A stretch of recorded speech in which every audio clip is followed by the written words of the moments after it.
अस्सलामु अलैकुम प्यारे दोस्तों। आज का वाक़या है मूसा और फ़िरौन का। कि फ़िरौन कौन था? फ़िरौन सिर्फ एक शख्स का नाम नहीं है। मिस्र का जो भी बादशाह होता था उसका लक़ब फ़िरौन होता था। तकरीबन 18 या 19 फ़िरौन आए। जो भी बादशाह होता था उसका लक़ब था फ़िरौन। अक्सर लोग इसको नाम समझते हैं। अब जो मूसा अलैहिस्सलाम के ज़माने का फ़िरौन था वो बड़ा ज़ालिम था। उसे ताकत पर गुरूर था, घमंड भी था। ऐसा है कि तकरीबन 100 साल तक जो भी उसको सर्दी जुकाम या बुखार कुछ भी नहीं आया। बीमारी का नामो निशान नहीं था। तो आदमी को जब कोई तकलीफ ना आए तो गुरूर में पड़ जाता है और उसे ऐसा लगने लगता है कि मैं सबसे पावरफुल आदमी हूँ, दुनिया का मुझे कुछ नहीं हो सकता। तो यही फ़िरौन है जिसने अपने ज़माने में ये ऐलान किया था कि लोगों मैं तुम्हारा रब हूँ, तुम्हारा बड़ा रब मैं ही हूँ, मेरी इबादत करो। बात तो चल रही थी और लोगों को अपनी खिदमत पर मामूर करने के बजाय अपनी इबादत पर मामूर करता था। हजारों लोग उसको सजदा भी करते थे। एक दिन ऐसा हुआ कि फ़िरौन ने ख्वाब देखा, आसमान से एक तारा टूटकर उसकी गोद में गिरा या उसके महल में गिरा और आग लग गई उसके महल में। वो घबरा करके उठा, सुबह नजूमियों को और काहिनों को बुलाया कि इस ख्वाब की कोई ताबीर सही सही बता दे। बहुतों ने अलग अलग ताबीरें बताई। फिर जो सबसे बड़े नजूमी थे उन्होंने कहा कि इस ख्वाब की ताबीर ये है कि बनी इसराइल खानदान में एक बच्चा पैदा होगा जो तेरी सल्तनत को हिलाक कर देगा, तेरी सल्तनत के हिलाक करने का बायस बनेगा। ख्वाब की ताबीर सुनने के बाद शाही फरमान जारी कर दिया उसने कि बनी इसराइल में आज के बाद जो भी लड़का पैदा होगा उसे मार दिया जाएगा, क्योंकि वो बच्चा कहीं सल्तनत हलाक ना कर दे। तो ये ऐलान करने के बाद बनी इसराइल खानदान में जो भी लड़का पैदा होता उसे मार दिया जाता, बेटों को ज़बह कर देता था और लड़कियों को जिंदा छोड़ देता था। 1 साल के अंदर इन्होंने 12,000 बच्चों को ज़बह किया। पैदा होते ही कत्ल कर देते थे। लड़के को जिंदा रहने का हक नहीं था, सिर्फ डर था। ये वो जमाना था जब मूसा अलैहिस्सलाम तस्लीम की अभी विलादत नहीं हुई, विलादत से पहले इतने बच्चे मारे जा चुके थे। फिर उसके दरबारियों ने उससे रिक्वेस्ट किया कि अगर ऐसा सब बच्चों को मार दिया जाए तो आपकी खिदमत के लिए बच्चे कहाँ से मिलेंगे, जवान कौन होगा? तो 1 साल छोड़ा जाता, 1 साल मारा जाता। इत्तेफाक ऐसा हुआ कि जिस साल मारा जाने वाला था उसी साल मूसा अलैहिस्सलाम की पैदाइश हुई। उनकी माँ हामिला थी, पैदा होने के वक्त करीब था। तो अल्लाह तबारक व तआला जिसे चाहे बचाए और जिसे चाहे मार दे। हाँ, जिस अंदाज में चाहे वो अल्लाह ताला हिफाजत फरमाता है। तो मूसा अलैहिस्सलाम की माँ के दिल में अल्लाह ने एक बात डाल दी कि तहखाने में चली जाएं। वो तहखाने में गईं, बच्चे की विलादत हुई, लड़का पैदा हुआ। अब वो घबरा गईं कि ये साल में मारे जाने वाले बच्चों का है। और वो बनी इसराइल खानदान से थी कि मेरा बच्चा मारा जाएगा, कत्ल कर दिया जाएगा।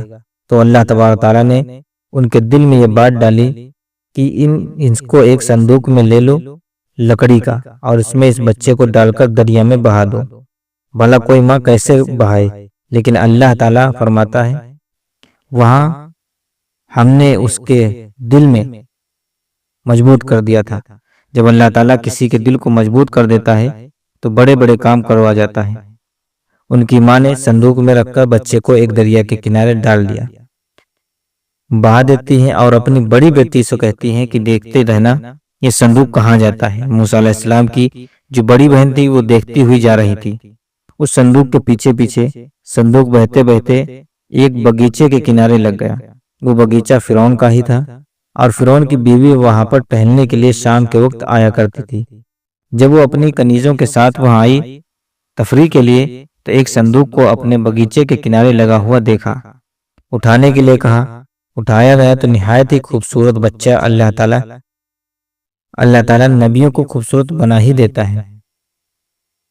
फ़िरौन के घर में कोई बच्चा नहीं था, औलाद नहीं थी। तो फ़िरौन की बीवी ने उठा लिया और कहा कि लाओ ये बड़ा खूबसूरत बच्चा है, हसीन बच्चा है, और अपने महल में ले आई।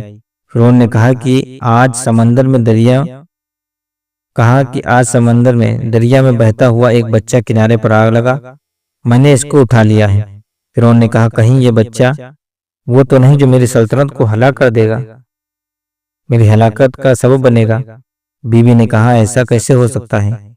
वो तो बनी इसराइल खानदान में पैदा होगा। ये तो किसी दरिया से बहता हुआ आया है, पता नहीं कौन से मुल्क से आया, कहाँ से आया है। तो बहरहाल उसकी बीवी ने यह कहा कि इसको मत मारो, गरीब है, या इसको हम इससे फायदा उठाएंगे या इसका बेटा बना लेंगे। बीवी की बात पर राजी हो गया। फिरौन जो फिरौन जो है बेगम की बात पर आ गया और उसके बाद उस बच्चे को रख लिया। बच्चे को औरत के मशवरे पर अमल करते हुए उसने रख लिया। बच्चे को अब परवरिश की जब बात आई, बच्चे को दूध पिलाने की, तो ताया को बुलाया गया। शाही खानदान में बच्चे की परवरिश हो रही। बहुत सारी औरतें आईं, दूध पिलाने की कोशिश करती रहीं। मूसा अलैहिस्सलाम किसी का दूध नहीं पी रहे थे। उनकी बहन वहीं खड़ी थी। उसने कहा कि मैं एक दाया को जानती हूँ जिसका दूध हर बच्चा पी लेता है। उससे कहा गया कि जाओ बुला के लाओ। वो जाकर अपनी माँ को बुला लाई, अपनी माँ को लाई और उनकी माँ आई, मूसा अलैहिस्सलाम को अपने सीने से लगाया, दूध पीने लग गए। तो सब में ये बात मशहूर हो गई कि ये यहाँ की मशहूर दाया है और ये खानदान के अंदर रहेंगी, शाही खानदान में महल में रहेंगी और बच्चे को पिलाने की उजरत भी दी जाएगी। फिरौन के घर परवरिश भी और उन्हीं की माँ से दूध भी पिलाकर प्लस उसकी हिजरत भी मिलने लगी। रब्बे जुल जलाल की वो जहां चाहे जैसे चाहे जिसकी चाहे परवरिश करवा सकता है और उसकी हिफाजत कर सकता है। ये मौला की शान है।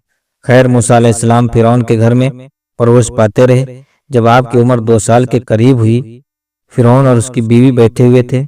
मूसा अलैहिस्सलाम खेलते खेलते गोद में आ गए और फिरौन की दाढ़ी पकड़कर उसके मुंह पे तमाचा लगा दिया। पहली मर्तबा किसी ने बादशाह के मुंह पर तमाचा जड़ा है तो बेटा घर का, लेकिन फिरौन को पहली मर्तबा वो सन्नाटेदार जो थप्पड़ लगा, हो सकता है तारे नजर आ गए हों। वो घबरा गया, कहा कि ये बच्चा ऐसे कैसे मुझे मार सकता है, हाथ कैसे उठा सकता है। दस्तरखान से उठ गया और कहा अपनी बीवी से, बेगम, मुझे लगता है यही बच्चा होगा जो सल्तनत के हमारे खिलाफ जाएगा। फिर बेगम ने कहा, ऐसा कैसे हो सकता है? ये बच्चा छोटा है और लाड़ प्यार में बच्चे माँ बाप के साथ इस तरह की हरकतें करते हैं। फिरौन ने कहा, नहीं, मुझे चेक करना है। ये बच्चा जानकार है,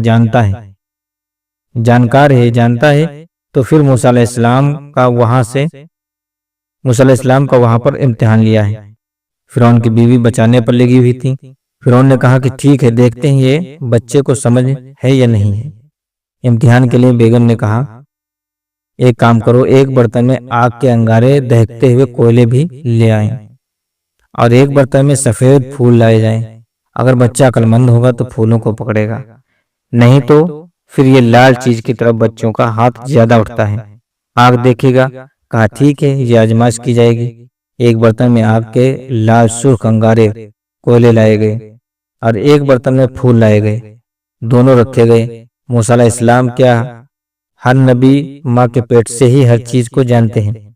अल्लाह ताला उन्हें इल्म भी नवाजा था। मूसा अलैहिस्सलाम को बुलाया गया। 2 साल की उम्र की वो बच्चे, इन दोनों में से कोई चीज उठा लो। मूसा ने कहा कि बच्चे, इन दोनों में से कोई एक चीज उठा लो। तो मूसा अलैहिस्सलाम का हाथ फूलों के बर्तन की तरफ ही बढ़ने लगा। ये तो इम्तिहान था। जिब्राइल अलैहिस्सलाम उसी वक्त नाजिल हुए और आपका हाथ पकड़ के आग में डाला। आग में एक कोयला मूसा अलैहिस्सलाम उठाए और अपने मुंह में रख लिए, जिसकी वजह से आपकी जुबान जल गई, हाथ में भी आग लग गई। फिर फौरन हटा लिया गया। फिरौन को वो सर्टिफाई हो गया कि ये नहीं जानता है, कुछ भी नहीं जानता, ये बच्चा है। जानता होता तो आग नहीं उठाता। बहरहाल मूसा अलैहिस्सलाम को इस आग के कोयले की जुबान पर रखने की वजह से जिंदगी भर उसका असर रहा। जुबान जिंदगी भर का असर पड़ता रहा, उस पर बना रहा। फिर जवानी आई। मूसा अलैहिस्सलाम की उसी घर में परवरिश पाते हुए फिर आप वहां से निकले और आपकी माँ ने आपको सारी चीजें बता दी कि हम बनी इसराइल में से हैं, नबियों का खानदान है, अल्लाह तबारक तआला की इबादत पर हम हैं और फिरौन जालिम है और वो अपनी परस्तिश करवाता है, अपनी इबादत करवाता है, लिहाजा हम फिरौन के खानदान से नहीं हैं। मूसा अलैहिस्सलाम जवान होने के बाद इन तमाम सिचुएशंस को समझ चुके थे। सारे हालात। एक बार ऐसा हुआ कि मूसा अलैहिस्सलाम अपनी बस्ती से बाहर की तरफ जा रहे थे। दो लोगों को लड़ते हुए देखा। एक बनी इसराइल का था, इनके खानदान का था, एक फिरौन के खानदान का था। तो इनके खानदान का जो आदमी था वो पुकारा, मूसा हाय हाय, मैं मरा जा रहा हूँ, मुझे बचा लो। मूसा अलैहिस्सलाम, मुझे बचा लो। मूसा अलैहिस्सलाम आए और देखा दोनों झगड़ा कर रहे हैं। एक तो अपने खानदान का था, बनी इसराइल। वैसे भी बनी इसराइल पर उस वक्त बड़ा जुल्म किया था। फिरौन तो मूसा अलैहिस्सलाम ने मौका पाते ही, यानी वो फिरौनी था, एक घूसा लगाया उसको। एक घूसा उसको लगाया, वो जमीन पर गिर गया और मर गया, खत्म हो गया। नबी का पंजा लगाया, नबी के हाथ से एक मार खाया और मर गया। ये घूसा लगाया और उसका काम तमाम कर दिया। मूसा अलैहिस्सलाम, फिर हज़रत मूसा अलैहिस्सलाम को अफसोस हुआ कि ये मुझसे क्या हो गया, यानी मैंने तो इन दोनों को झगड़े को छुड़ाने के लिए कोशिश किया, लेकिन मेरे हाथ से ये मर गया। अल्लाह की बारगाह में अपने इस्तिग़फ़ार करना शुरू किया, ए अल्लाह तो मुझे माफ़ फरमा। अल्लाह ताला ने माफ़ भी कर दिया। आयत नाज़िल हुई। फिर चंद दिन के बाद ऐसा हुआ, फिर इनके खानदान वाला बनी इसराइल एक बार फिर किसी से लड़ रहा था। फिर लड़ रहा था, वो दूसरा ही दिन था। मूसा अलैहिस्सलाम को फिर आज उसने पुकारा। तब मूसा अलैहिस्सलाम ने कहा, गलती तो तेरी ही है, कल भी तू ही लड़ रहा था और आज भी तू ही लड़ रहा है, यानी रोज तूने पेशा बना लिया है लड़ने का। तो मूसा अलैहिस्सलाम अपना पंजा लेकर इसी की तरफ आने लग गए। ये जो इसराइली था तो डर गया और उसको पता था कि कल क्या हुआ है, एक गुस्सा खाने के बाद होता क्या है। वो चीखने लगा, कातिल मूसा, क्या तू मुझे भी वैसे ही कत्ल करना चाहता है जिसे कल तूने कत्ल किया था। ये कहते हुए झगड़ा छोड़कर भाग गया। अब भाग कर जाकर फिरौन के खानदान वालों को, बल्कि फिरौन को सब कुछ बता दिया कि मूसा बनी इसराइल से हैं और एक फिरौनी को, एक तुम्हारे खानदान वाले को कल मूसा ने कत्ल किया है। तो मामला बिगड़ गया। फिरौन के दरबार में ये सब उसने चुगली किया। बताओ कि कौन था, बनी इसराइल खानदान से मूसा अलैहिस्सलाम के खानदान का था। और फिरौन के यहाँ चुगली किया कि इन्हीं की मूसा अलैहिस्सलाम की चुगली किया। इन्हीं के खानदान का आदमी फिरौन के पास यहाँ जाकर बताया। फिरौन पूरी तरह तैयारी करके कहा कि मूसा को पकड़ो। और मैं पहले से कहता था कि ये वही बच्चा है, ये वही बच्चा, और मेरा गुमान सही निकला। इस बुनियाद पर उसने अपनी बीवी को सजा देना शुरू कर दिया। हज़रत आसिया, इस बुनियाद पर वो अजाब इस कदर दिया कि इनके हाथों पर मेख मारकर उन्हें सुलाता, उनको बालों समेत छत से लटकाया दिया जाता था। बहुत शिद्दत की तकलीफ दी हज़रत आसिया को, क्योंकि वो मूसा अलैहिस्सलाम पर ईमान लाती थी, वो मूसा के खुदा पर ईमान रखती थी। तो फिरौन ने अपने जाबाजों को, अपने लड़ाकों को भेजा कि फिर मूसा को पकड़ो। वो सब निकले तो एक इनकी अच्छाई चाहने वाला, इनका खैरख्वाह निकला। शहर से दौड़ता हुआ आया, मदीना दौड़ता हुआ आया और शहर से और कहा था, ये मूसा, मतलब फौज पीछे आ रही है तुम्हें कत्ल करने के लिए, तुम यहाँ से निकल जाओ, बस्ती छोड़ दो। हज़रत मूसा अलैहिस्सलाम उसकी बात सुन के निकल पड़े।